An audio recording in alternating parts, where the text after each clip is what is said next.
बावळ विधानसभेचे उमेदवार विद्यमान आमदार सुनील शेळके यांच्या प्रचाराकरता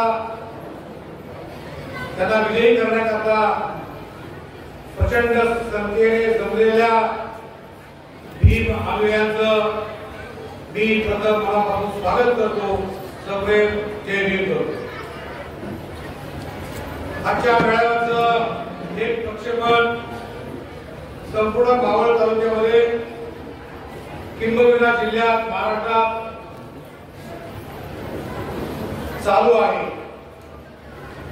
अनेकांच्या नजरा अनेकांचे कान या मेळाव्याकडे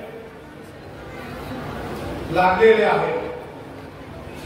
विचारपीठावरती रिपब्लिकन पक्षाचे आमचे सर्व जीवाभावाचे सहकारी, राष्ट्रवादी काँग्रेसचे पदाधिकारी, भारतीय जनता पार्टीचे पदाधिकारी, उपस्थित बंधू आणि भगिनी, खरं तर आपण विद्यमान आमदार सुनील शेळके यांच्या विरोधात मोर्चा काढला. त्या मोर्चामध्ये कोण कोण सहभागी होतं जरा त्या सगळ्यांनी हात वर करा.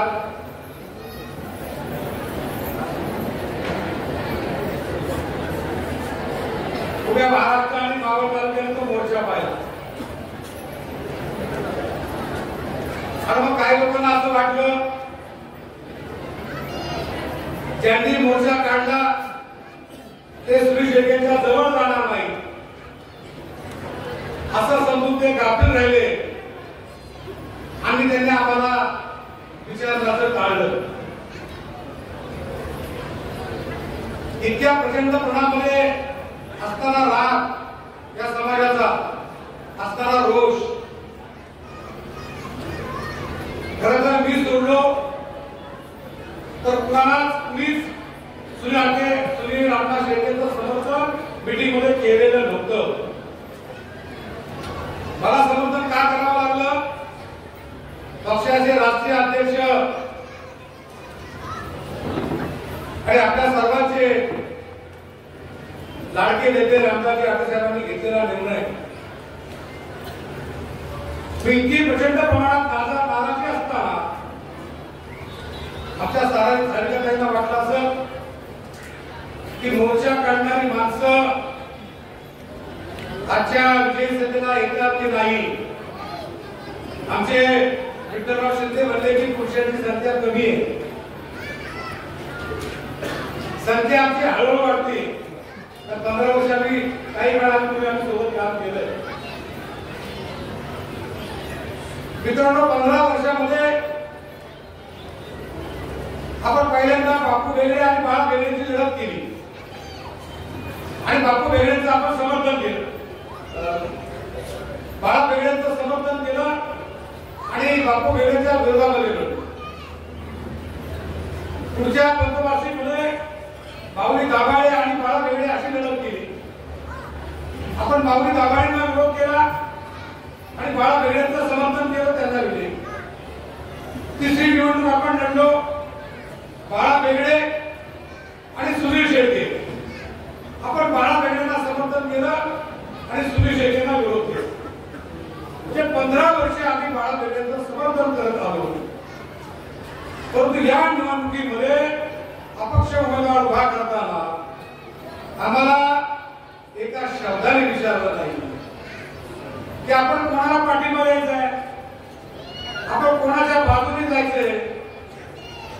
तुम्ही बापू अण्णांना भाई म्हटलात, आम्ही तुमच्याबरोबर भाई म्हटलो. तुम्ही माऊली दाभाडेंना भाई बोललो. आता तुम्ही आम्हाला या 15 वर्षामध्ये भाई हा शब्द विसरला नाही काय? म्हणजे तुम्ही सांगा तसं आम्ही ऐकलं. मित्रांनो, खामशेटची सभा तुम्हाला सगळ्यांना आठवत असेल. प्रचंड पाऊस, अंधार, काळोख आणि या प्रचंड पावसामध्ये मोबाईलच्या टॉर्चमध्ये माझं भाषण सुरू झालं. गडकरी साहेब पुण्यावरून निघालेले होते, किमान 1.5 तास त्यांना लागणार होता आणि या प्रचंड पावसामध्ये ती जी लढाई केली, जी खिंड लढवली, त्याच दिवशी स्टेजवर असणारे भाजपचे बरेचसे लोक वेगळा विचार करण्याच्या निर्णयापर्यंत पोहोचलेले होते. परंतु मी केलेल्या प्रचंड भाषणामुळे जे पावसात महाराष्ट्रात भाषण करणारा पवार साहेबांच्या आधी मी एकमेव माणूस आहे. माझ्यानंतर पवार साहेबांनी पावसात भाषण केलंय आणि प्रचंड पाऊस, प्रचंड अंधार आणि त्या अंधारामध्ये बाळासाहेब बेगडेंचा विजय मी सुकर केला. सभा संपली आणि बाळा बेगडेंनी मला चिठ्ठी मारली. कालही ते माझे मित्र होते, आजही मित्र आहेत आणि पुढेही मित्र राहणार आहेत. बापू बेगडे हे तर आमचे कायमच मित्र आहेत. फक्त आमची अपेक्षा एक होती की तुम्ही अपक्ष उमेदवार लढवताना आम्हाला विचारा,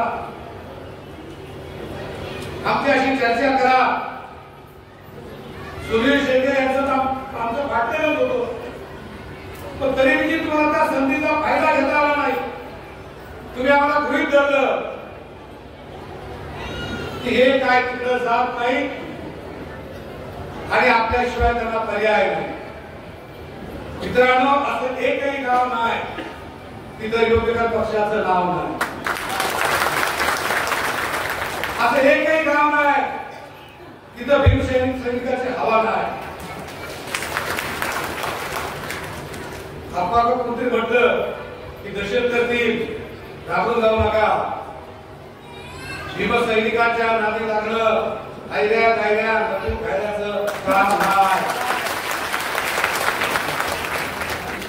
आम्ही दोस्ती करतो ती प्रामाणिकपणाने करतो आणि शेवटपर्यंत करतो.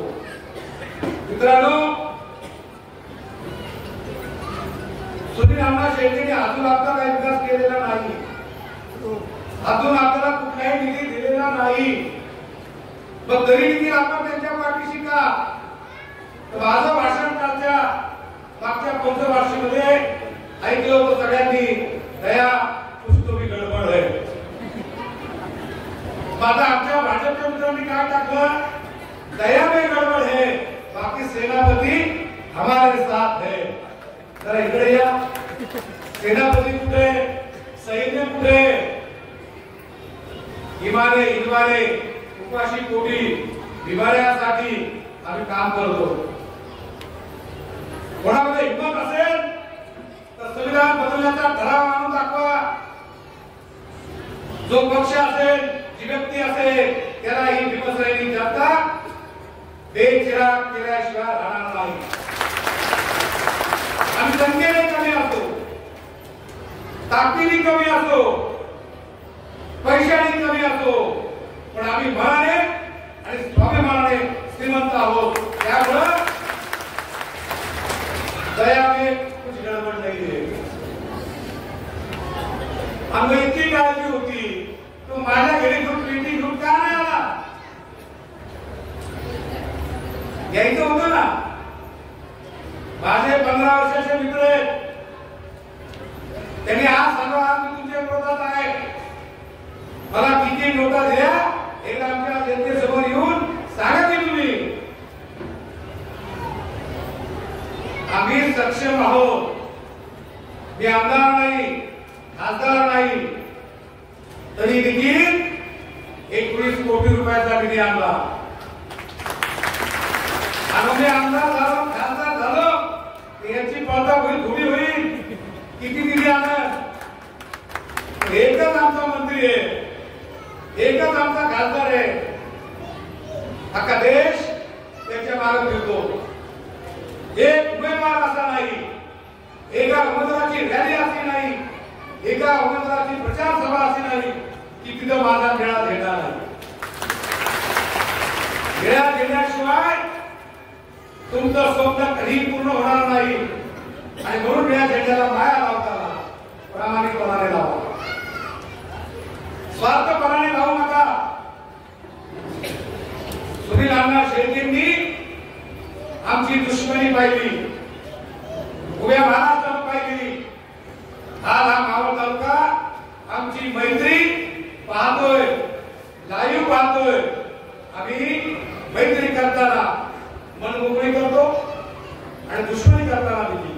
मन मोकळी करतो.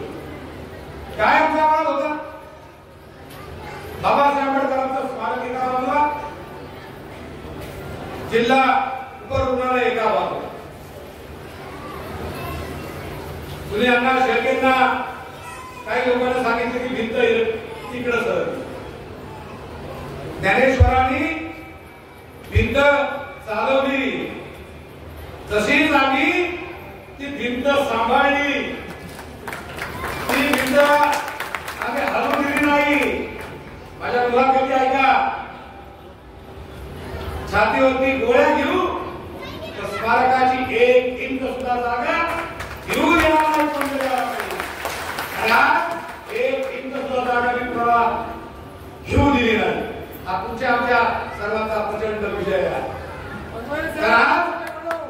सगळ्यांना असं वाटलं होतं की स्मारक होणार नाही. आमची समझोत्याची मीटिंग झाली, नगरपालिकेमध्ये मीटिंग ठरली. काही लोकांनी घाबरून वर्सुलीचं एबीसीबीचं गेस्ट हाऊस निवडलं. आम्हाला तर ते गेस्ट हाऊस सुद्धा माहित नाही. तिथं ज्यावेळेस आमच्या चर्चा झाल्या त्या सगळ्यांचे प्रश्न समोरासमोर आले आणि बाबासाहेबांच्या स्मारकाला यापुढे मी विरोध करणार नाही असं सुनील शेळकेंनी सांगितलं. माझ्या मोर्चाची पहिली आणि मुलाखत तुम्ही ऐका. बाबासाहेबांच्या पुतळ्याला विरोध करा, मग तो कुणी असो त्याच्या विरोधात मोर्चा काढणार म्हणजे काढणारच. आणि जर तुम्ही बाबासाहेब आंबेडकरांच्या स्मारकाला पाठिंबा दिला तर मी तुमच्यावरती फुलं उधळली. हे मी पहिल्याच बोलायला सांगितलं. माझी भूमिका कधी तुटप्पी नसते आणि मला विकत घेणं तालुक्यामध्ये तरी अजून सोपं नाही. मित्रांनो, मी जे आपले ज्येष्ठ नेते भाऊ दाभाडे आले त्यांचं देखील स्वागत करा. खरं तर ही व्यक्ती माझ्या अतिशय जवळची होती. सहकार क्षेत्रामध्ये आम्ही मिळून बरंच काम केलं, पण महायुतीच्या उमेदवारांसाठी आम्ही भाऊ दाभाडेच्या विरोधात देखील काम केलं. परंतु कधी शब्दानं राग व्यक्त केला नाही. आपण आपलं काम करतो, आपण कामाला महत्व देतो, समाजाच्या रक्षणाला महत्व देतो, समाजाच्या संरक्षणाला महत्व देतो. आणि म्हणून आज ही जनता या ठिकाणी जी जमलेली आहे, पहा पहा हा माझ्या विवरायाचा मळा, पहा पहा माझ्या विवरायाचा मळा नाचतो झेंडा निळा, नाचतो झेंडा निळा. मित्रांनो, तुमच्या मनामध्ये काही विचार आले असतील, ते विचार हा संपुष्टात आणा. सुनील अण्णा शेळकेंनी आपलं काम केलंय म्हणून त्यांना मत घेत नाही. आता आपलं काम करायचंय. 5 वर्ष आपण त्याच्या विरोधामध्ये लढलो, त्यामुळे निधी मागण्याचा प्रश्न आला नाही आणि देण्याचा प्रश्न आला नाही. आणि ही निवडणूक आपल्या दृष्टीने महत्वाची का हे सगळ्यांनी लक्षात घ्या. प्रमुखजनीय डॉक्टर बाबासाहेब आंबेडकरांचं स्मारकाचं काम पहिल्या अर्धपुत्याचं मी काम केलं. ते काम पूर्ण करू शानदारपणे त्याचं उद्घाटन केलं आणि पूर्णाकृती पुतळ्याच्या स्मारकाचं आता काम सुरू आहे. 3 कोटीचं पहिलं काम आपण आपल्या हिमतीवरती केलंय, शासनाच्या निधीवरती आपण मिळवलंय आणि 3,78,00,000 रुपये मी मागच्या 15 दिवसाकरता पूर्वी मंजूर करून आणले. ना कोणाची मदत होती. आपण आपल्या ताकदीवरती मंत्रालयाच्या जोरावर आपण सगळ्या परवानगी आणलेला आहे आणि ते स्मारक पूर्णत्वाला घ्यायचंय, ते स्मारक पूर्ण करायचंय. आणि म्हणून आपल्याला कोणाचा आपल्याला घेता कामा नये आणि म्हणून आपल्या पुढं ते स्मारक महत्वाचं आहे. दुसरा प्रश्न आपला महत्वाचा आहे. कारला पुतळी जी ऐतिहासिक आहे, जी जगप्रसिद्ध आहे, त्या लेणीचा विकास करण्याच्या दृष्टिकोनातून माननीय मुख्यमंत्र्यांना आपण निवेदन दिलं. माननीय खासदार श्रीकांत बारणे यांना निवेदन दिलं आणि त्या कारला बुद्धलेणीच्या विकासाकरता 10 कोटीची मागणी आपण केलेली आहे आणि तत्वता तिला मान्यता मिळालेली आहे हे देखील तुम्हाला मी आवर्जून सांगतो. काना पाट्याला सभा झाली अजितदादांची आणि सुनीलअण्णा शेळकेंची. त्या विचारपीठावरती मी होतो. सुनीलअण्णा शेळकेंचं भाषण झालं होतं तेव्हा मी पोहोचलो. अजितदादांचं भाषण सुरू झालं. मी सुनीलअण्णाला एक चिठ्ठी दिली. कारला लेणीचा विकासाचा मुद्दा मांडा अन्यथा मी स्टेजवर उठून चाललो. मी स्टेजवर जागच्या जागी सांगितलं. सुनीलअण्णा शेळकेंनी अजितदादांना चिठ्ठी दिली आणि अजितदादा म्हणले की कारला बुद्धलेणीचा विकास करणं हे आपलं ध्येय आहे. इतकं त्या स्टेजवर जाऊन सांगण्याला तुमचा देत आहे. अजितदादांना सांगितलं आणि सुनीलअण्णा शेळकेंना मी चाललो. एवढे जाऊ नका. कारला लेणीचा विकास बेडसे लेणीचा विकास करायचा आहे. आज भाज्या लेणीला गेल्या त्या ठिकाणी शौचालय नाही. आमच्या आई घरी कुठं जायचं पाण्याची सुविधा नाही.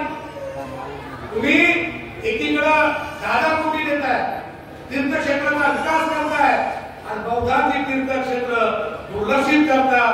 जर उदरगमनी कानाडोळा केला तुमचा सत्यानाश धरला. 100% सत्यानाश होईल. आणि म्हणून मी तुम्हाला सांगतो की आज या सगळ्या जनतेसमोर सांगतो की तुम्ही शेळके आमदार निश्चितपणे होणार नाही आणि त्यांचा पहिला फंड कारला बुद्धलेणीसाठी काही मिळाला पाहिजे. हा घरपोच निरोप पोचवा. हा जर निरोप नाही पोचला मी किस्ता केला लेट उठल. गायकवाड साहेब बोलले की लवकर जा. आम्ही लवकर जाणार नाही. मी बोलतो ते करतो आणि स्पष्ट बोलतो. मित्रांनो आता आम्ही परतीच्या प्रवासाला सुरू झालेलो आहोत आणि या परतीच्या प्रवासामध्ये समाजाचा सर्वांगीण विकास करू शकलो नाही तर आपल्या जिंदगीला कुत्र्याची उपमा दिली तरी काय नाही. कशा करता झाला तुम्ही असताना कारला लेणीचा विकास होणार नसेल तर आत्महत्या केलेली होईल. आणि एकदा लेणीचा तुम्ही विकास करताय आम्ही स्वागत केलं. बुद्धलेणी वर्षी घेऊ नका. 2500 वर्षे 3000 वर्षाची आहे आणि म्हणून यंदाचं मत कारला बुद्धलेणीला आहे. तुम्ही या 20 तारखेला जा गड्याच्या पाठीमागे तुमच्या समोर कारला बुद्धलेणी आली पाहिजे आणि कारला बुद्धलेणीचा विकास आपल्याला 100% करायचा आहे. आणि त्याकरता माझी तुम्हाला सर्वांना हातून विनंती आहे की तुमचं मत तुम्ही कोणाला दिलं याचा मी विचार करता पण यंदाचं मत कारला बुद्धलेणीला आहे. जर तुम्ही कारला बुद्धलेणीला मत देणार असाल तर हात उंच करा आणि सगळ्यांनी सांगा की यंदाचं मत हे कारला बुद्धलेणीलाच असेल. धन्यवाद धन्यवाद.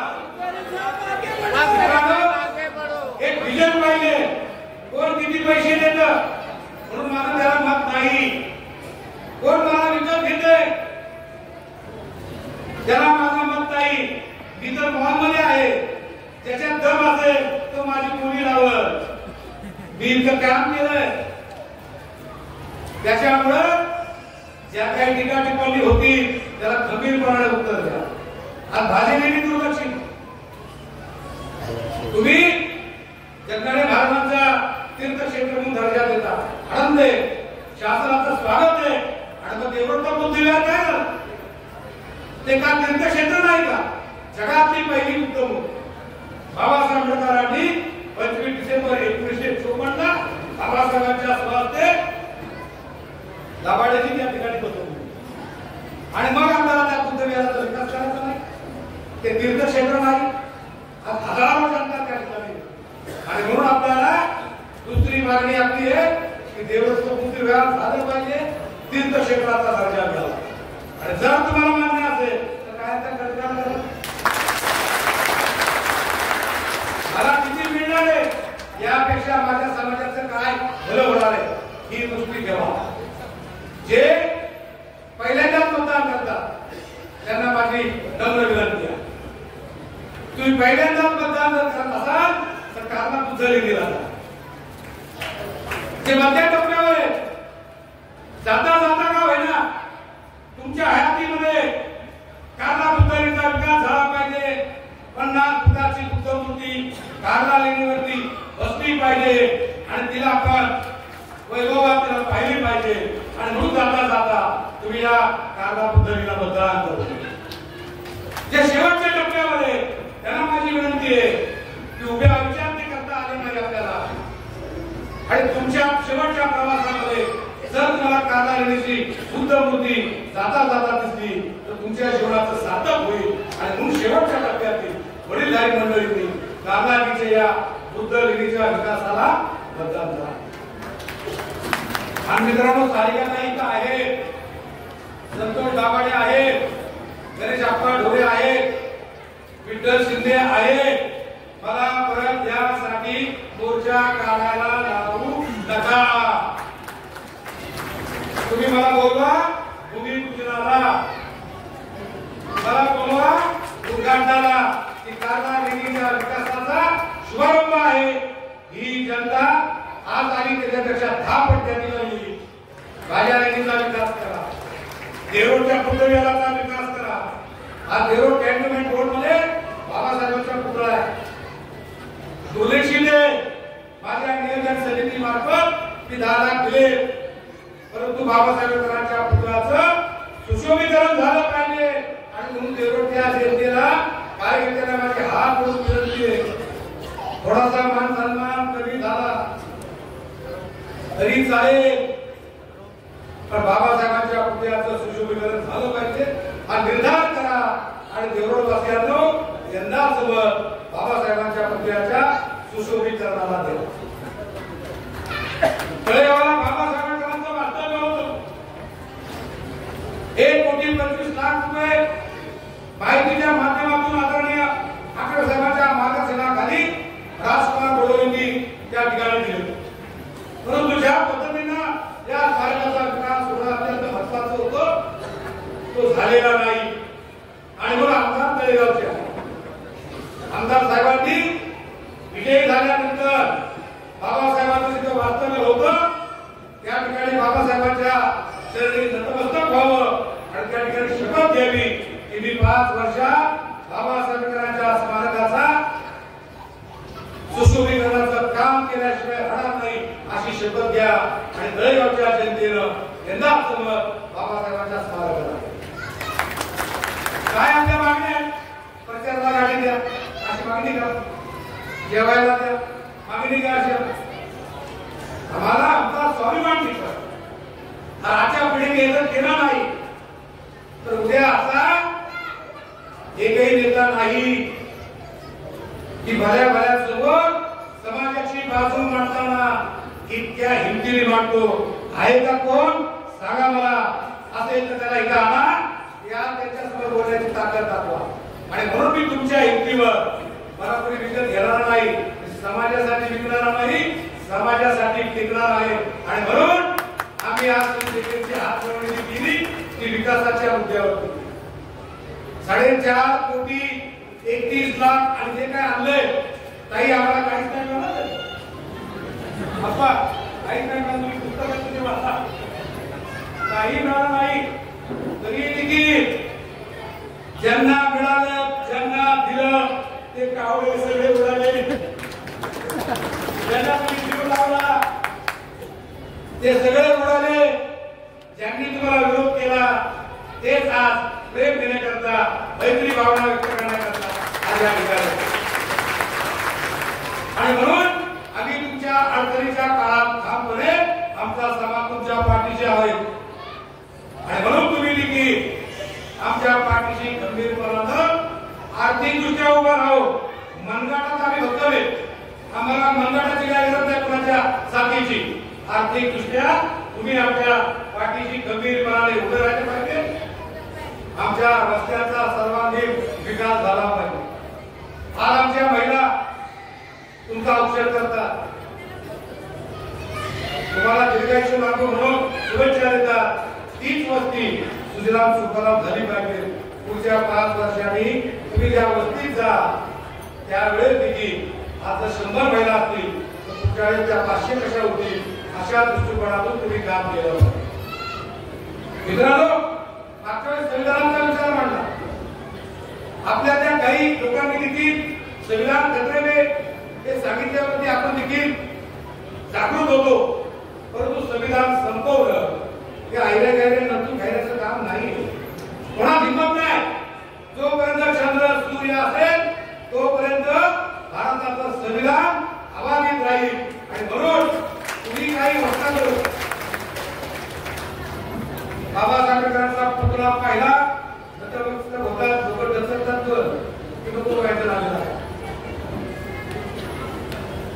आज जे माझं भाषण आहे 4 महिन्यापूर्वीचं माझं भाषण आमचे मित्र लक्षात राहत आहे की मी सुरेश शेखेच्या विरोधात काय काय बोललो. मी 15 वर्ष तुमच्याविषयी चांगलं बोलणार आहे. पुढचे 15 वर्ष देखील चांगलं बोलतात. परंतु तुम्ही जर आठवले साहेबांना भेटायला जात नाही, तुम्ही राज साहेबांना भेटायला जात पाहिले का तुम्ही?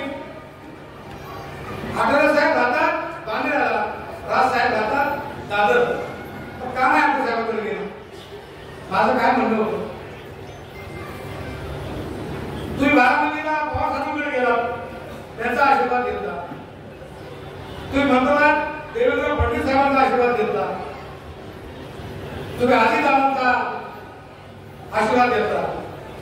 जर त्या दिवशी तुम्ही आठवले साहेबांची भेट घेतली, आशीर्वाद घेतला असता तर माझं भाषण तुमच्या बाजूने असतं. कारण माझा सुप्रीम कोर्ट, समाजाचा सुप्रीम कोर्ट हे रामदास आठवले आहे आणि ते समाजाचं रक्षण करतात. तुम्हाला गंमत सांगतो, देवरूपासून ते खंडाळ्यापर्यंत ज्यांना ज्यांना पोलीस संरक्षण होतं त्या सगळ्यांना ठेवलं, फक्त माझं पोलीस संरक्षण काढलं. आम्ही एस साहेबांना प्रश्न विचारला, त्यावेळी आचारसंहिता आहे. अरे सुनील अण्णा शेळकेच्या बरोबर 14 आहेत ना, त्यांना आचारसंहिता नाही. आपल्या डोळ्यातल्या लोकांना त्यांना आचारसंहिता नाही, मग मलाच काय आचारसंहिता? तर मला ही तालुक्यातली आचारसंहिता होती की मी कुठे रात्री अपरात्री फिरू नये, कोणाच्या प्रचाराला जाऊ नये, यांचं पोलीस संरक्षण करा, म्हणजे हा घडी घरी बसत. अरे माझ्या डोक्यावर निळी कोटी आहे. हे माझं सर्वात मोठं कवच आहे. त्यामुळं कुठलीही गोळी असो, ती गोळी आपल्या छातीवरती घालताना अनेक वेळा विचार करतील. मी तुम्हाला एक गोष्ट सांगतो की विरोधाच्या नगराध्यक्ष पदाची निवडणूक लढवत होतो. मी एकटाच होतो. बाकी सगळे काँग्रेस, राष्ट्रवादी काँग्रेस आणि अखिल भारतीय सेनेचे नगरसेवक होते. काँग्रेस बरोबर आमची युती होती आणि काँग्रेस बरोबर युती असताना आम्ही काँग्रेसच्या लोकांना निवडून दिलं. परंतु राष्ट्रवादी काँग्रेस नव्याने स्थापन झाली होती. त्यांची आणि काँग्रेसची युती नसताना देखील राष्ट्रवादीच्या उमेदवाराला आणून त्यांनी काँग्रेसने नगराध्यक्ष केलं आणि मला नगराध्यक्ष होऊ दिलं नाही. त्या दिवसापासून तालुक्यातील काँग्रेसला मी कधी येऊ दिलं नाही. त्या तुम्ही आठवले साहेबांचं मंत्रीपद गेलं, श्रेणीला पराभव झाला, पक्षाचं सामान बाहेर काढलं. आम्ही राजकीय वर्तुळातून काँग्रेसला बाहेर काढलं. आज हे काँग्रेस विरोधी पक्षात आहे, ते केवळ आणि केवळ रामदास आठवले आहे. ज्यावेळेस तुम्हाला आमची गरज असते त्यावेळेस तुम्ही आम्हाला जवळ करता. आमची गरज संपली की आम्हाला बाहेरचा रस्ता दाखवतो आणि मग आम्ही सगळ्या लोकांच्या नगरसेवकांनी दगडी चाळीत आम्हाला नेलं. दगडी चाळ म्हणजे माहिती आहे का? दगडी चाळ, अरुण गवळी, सगळे नगरसेवक त्या ठिकाणी बसवले. खडूशेठ जाधव हे माझ्या बरोबर होते. आम्हाला काजू बदाम सगळं दिलं. परंतु ते काजू बदाम खाण्याची सुद्धा इच्छा होत होती. कुठून गोळी, कुठून चपळी, कुठून तलवारी, या भीतीने आम्ही गप्प होतो. समोरच्याने डोळे वटारले, आम्ही ताटातले काजू बदाम संपवले. नाही खाल्लं तरी गोळी, खाल्ले तरी गोळी. मग असं म्हटलं की खाऊन मारावं. दाभाडे सरकारला तुम्ही कधी गेला तरी काय विचारा. आणि मग आम्ही एक एक मजल्यावरती गेलो. खाली मी एकाला बोललो जय भीम. त्यातले 4-5 जण सांगितलं आपलं आहे. त्यांनी सगळ्या मजल्यावरती निरोप दिला की आपलं लेकरू येतंय. जीवाला धागा फटका होता कामा नये. आणि सगळ्यांनी सुरक्षित अरुण गवळीच्या समोर नेलं. सगळे नगरसेवक बसले. प्रत्येकाची मुलाखती झाल्या. अरुण गवळी मला विचारलं की तुमचे नगरसेवक किती आहे. मी एकटाच. आणि कसा नगराध्यक्ष होणार. मी निश्चितपणे नगराध्यक्ष होणार आणि तुम्हाला पेढे द्यायला येणार. हे बोलताना कपडे घामावून झाले होते. घाम म्हटलं मोठं कशाला बोलायचं. सगळे नगरसेवक खुशीत होते. एकदा नगराध्यक्ष पदावर मागा नाहीतर शिवबाई नाही त्यांच्या घरी येईल. 2 वेळामध्ये खरंच मागत नाही. आपल्याला आवाज नाही आला तरी असं वाटायचं की वासनाची बळी आहे. सगळ्या नगरसेवकांचा परेड झाली. प्रत्येकानं अरुण गवळीच्या पायाला हात लावला. जोरात जय शंभू नारायण म्हटले आणि मागे गेले. जब माझा नंबर आला मी अरुण गवळीच्या पुढे उभा राहिलो. दोन्ही हात जोडले आणि जोरात जय भीम म्हटलो. जय भीम म्हटल्या अरुण गवळीच्या पाया खाली लावल्या. सगळ्या नगरसेवकांनी तुम्ही बाहेर जा. मला एकट्याला ठेवला. सगळे म्हटले आपल्याला कुठं दरवाजातून कानाचा घेत आहेत. डोकीचा आवाज येतोय का. म्हणाला या सगळी काय तुम्ही सुरक्षित घालता. हा अरुणगवळीचा शब्द आहे. सगळ्यांना बोलवलं आणि मला बोलवलं. त्यांना सांगितलं की लोणाच्या नगराध्यक्ष पदावरती रिपब्लिकन पक्षाचे सूर्यकांत वाघमारे हे बिनविरोध निवडून आले पाहिजे. आणि बोलताना अरुणगवळी काय सांगितलं नाही की भीमशक्तीच्या विरुद्ध लढण्याची ताकद अरुणगवळीच्या मनगटामध्ये नाही. हे अरुणगवळीने सांगितलं.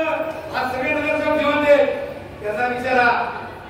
आणि मी लोणाच्या नगराध्यक्ष पदावर 125 वर्षानं बौद्ध समाजाचा मी पहिला नगराध्यक्ष झालो. आणि म्हणून आमचं मनगट हे भल्या भल्याला कापवलं. छत्रपती शिवाजी महाराजांनी एकदा पंगत बोलवली. शिवाजी महाराजांच्या पंक्तीमध्ये सर्व जाती धर्माचे सरदार होते. आणि त्यावेळेस पूर्वाश्रमीचे आपले देखील सरदार होते. आणि त्यावेळेस शिवाजी महाराजांच्या समाजाच्या सरदारांनी विरोध केला की महाराज तुम्ही आम्हाला कोणाच्या पंक्तीला बसवताय. शिवाजी महाराजांनी क्षणाचा एक विचार न करता शिवाजी महाराज म्हणाले ज्याच्या मनगटामध्ये ताकद आहे आणि माझ्या सोबत लढण्याची हिंमत आहे तो कोणत्याही जातीचा असो तो माझ्या पंक्तीला बसेल. आणि म्हणून आज आपल्याला सगळेजण विचारतात. भाजपवाले विचारतात. अपक्षवाले विचारतात. राष्ट्रवादीवाले विचारतात. सेनेवाले विचारतात. का आपण आपल्या नफ्याची ताकद भरभक्कमपणाने बनवली. आणि म्हणून तुमच्या डोक्यामध्ये एकच विचार ठेवा. तुम्हाला पुढे येऊन सांगेल माझी भाषणाची इतकी ताकद होती. आपण मोर्चा काढला निश्चितपणानं काढला. ज्यांच्या विरोधात मोर्चा काढला त्यांच्याशी आम्ही समझोता केला. का समझोता करण्याची वेळ आली. या प्रश्नाचं उत्तर आहे का कोणाकडे. ज्यांच्याशी 15 वर्ष मैत्री केली त्यांचा एकही मित्र बाबासाहेबांच्या स्मारकासाठी आमच्या खांद्याला खांदा लावून आला नाही. आमच्या सोबत लढला नाही. कसं त्यांना म्हणजे इच्छा होती. अरे विरोध करणाऱ्यांनी समोर केलाय. तुम्ही मात्र आमच्या साथीला म्हणाला. आणि मित्रांनो गरमी जो मोर्चा काढला होता ना तो मोर्चा आजपर्यंत जर तुम्ही पेपर ठेवला असता तर सूर्यांना शेतकरी आमदारकीचा फॉर्म भरला नसता.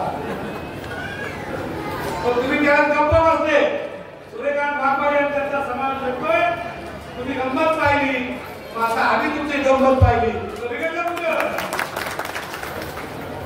खरं का खोटं? तर आमची गंमत बघेल, त्याची गंमत बघणं म्हणजे विधानसभेच्या 20 तारखेला सुनील शेळके यांना आमदार केलं. आता बंदखडमध्ये मी काही गोष्टी लपवत नाही. मित्र म्हणून आम्ही तुमच्याकडे अपेक्षा केली, काय चुकलं? मी सगळ्यांना भेटलो, पण तुम्ही आम्हाला एकाकी पाडलं. आम्ही एकटे लढतोय,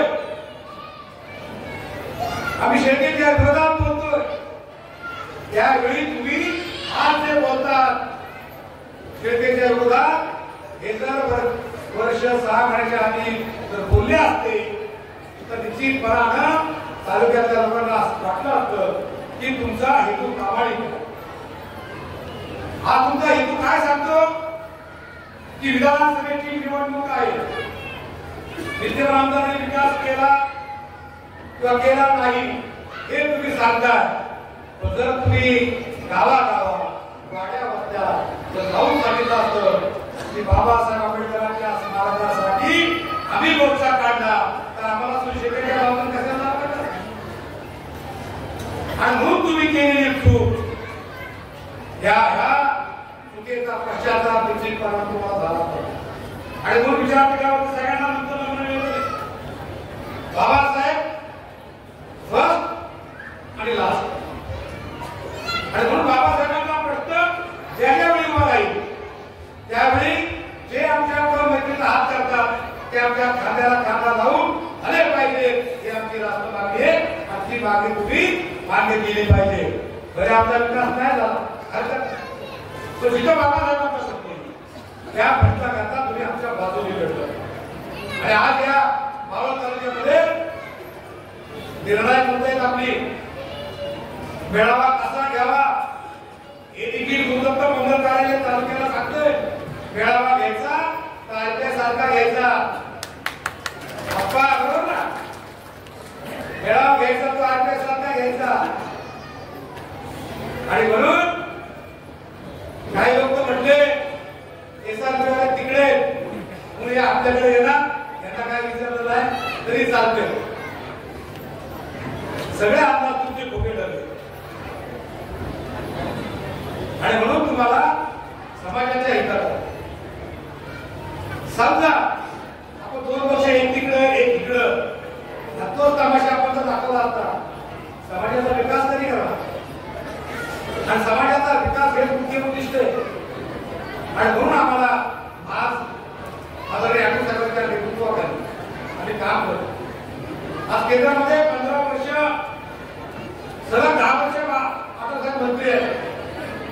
आणि म्हणून या मंत्रिपदाचा लाभ घेण्याकरता उद्या 20 नोव्हेंबरच्या नंतर महायुतीची सत्ता येणार आहे. आणि या सत्ता येताना निश्चितपणे आपल्या समाजाचा सर्वांगीण विकास होतो. काही माझी नियोजन समिती ही दादांनी दिली. कशी दिली? दादांनी मला मिटिंगला बोलवलं. दादा म्हणाले की तुम्ही भारतीय जनता पार्टीचे मैत्री आहात, म्हणून तुम्ही कशाला मला बोलवलं? हे आमच्याशी मैत्री करा. बरोबर केली मैत्री. काय पाहिजे? आमच्या कार्यकर्त्यांनी सांगितले की आमच्या सूर्यकांत बापरांना नियोजन समिती द्या. अशी दादा म्हणाले दिली.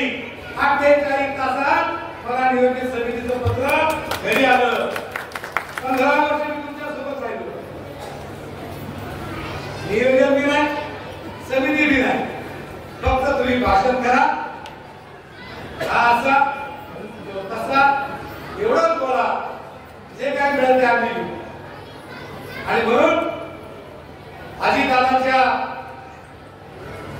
शब्दाला मान देण्याकरता आपण सुनील शेळकेच्या पाठीशी प्रवेश बनवला.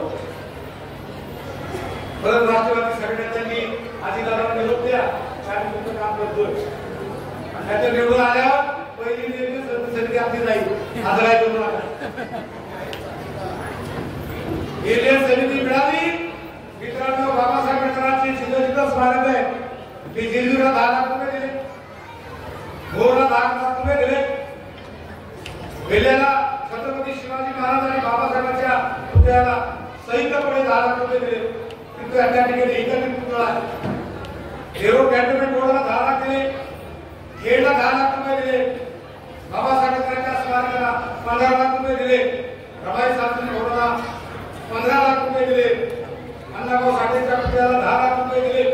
आणि आमच्या मुस्लिम समाजाला देखील त्यांच्या दत्तप्रभूच्या कंपाऊंडला 10 लाख रुपये दिले. आणि जर एक निर्णय समिती मला मिळाली, मला कुठल्याही समित्यांनी केलं की त्याची परतफेड बाबासाहेबांच्या चरणी अर्पण करून आलेला निधी बाबासाहेबांना समर्पित केला. आता पुढचा निधी आपण वस्त्याच्या विकासाकरता आणि म्हणून ज्यांच्या पाठीशी आपण आहोत त्यांनी देखील आमचं रक्षण केलं पाहिजे. आणि म्हणून आज आपण प्रचंड संख्येने उपस्थित आहोत. आमचे विठ्ठल शिंदे म्हणले की पुरुष जरा कमी आहे, थोडं थांबा, जिथं कमी तिथं आम्ही, तुम्ही कमी होता, तुमचा उमेदवार कमी होता म्हणून आम्ही आलो. आता निश्चितपणे तुमचा विजय 100% असं म्हणताय, असं म्हणू नका. 100% आम्ही त्यांच्या पाठीशी जातो. निश्चितपणे त्यांचा विजय होतो हे या तालुक्यामध्ये आहे. जर तुमच्यातले कोण गद्दार नाही झाले, तुमच्यातले प्रामाणिकपणे राहिले, निश्चितपणे 20 तारखेला महाविकास गुलाब या तालुक्यामध्ये उधळणार एवढंच मी ठामपणे सांगतो.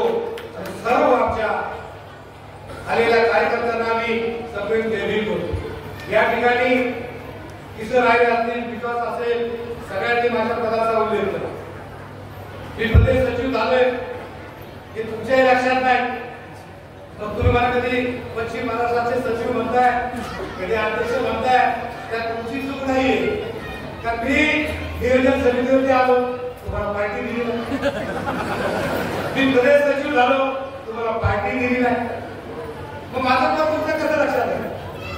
आणि म्हणून येत्या 26 तारखेला संविधान दिवस, या संविधानाच्या दिनाचा औचित्य साधून तुमच्या सर्वांचं दर्शन घेण्यासाठी, तुमच्या सर्वांचा मान सन्मान करण्याकरता मी मेळावा घेणार आहे. आणि माझं प्रदेश सचिव पद जाहीर करणार आहे.